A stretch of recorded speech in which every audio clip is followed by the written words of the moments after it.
Kalau untung RM850,000, berapa cukai nak kena bayar? No. Banyak benar untungnya. Meniaga apa tu? Boleh tahu tak?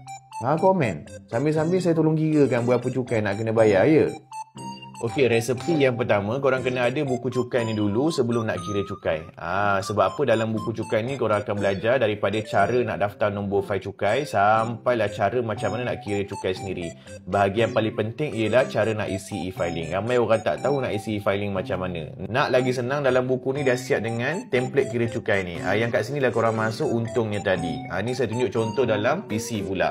So dekat bahagian untung rugi ni korang masuklah RM850,000. Untuk poin-poin lain ni tak apa, nanti dalam kelas korang akan belajar cara nak masukkan dekat dalam template ni. Dan katakanlah korang tak tahu apa-apa pelepasan, untung RM850,000 tu korang nak kena bayar anggaran RM203,880. Itu cukai nak kena bayar tu 28%, paling tinggi sekali. Buat untung banyak-banyak, kenalah bayar cukai banyak-banyak sikit. Boleh?